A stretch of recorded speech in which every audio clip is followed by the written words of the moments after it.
With this video, let's begin the section of the course on press releases. We're going to cover how to write the press releases line by line. I'll be walking you through that and how to send them out, and we'll actually observe results.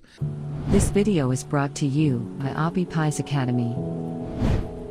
Now, this part of the course is actually taken from a separate course of mine. I have a press release course, but I put all that content here in this publicity course because so that you don't have to buy anything additional.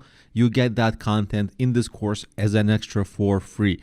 But the one caveat is that it does use generic examples, random companies, random examples, but the idea is that this is going to be great for situations, for businesses that warrant real attention from their uniqueness, from being compelling.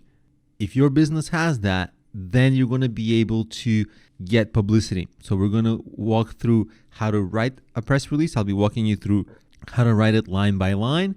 I'll show you how to send it out, and we're going to observe results that actually come after only a couple of days, 3 days in this case. And I do want to state one caveat about the results. Following these methods, you will get your press release republished by other websites, but not all those websites are going to be worthwhile, good websites with good traffic.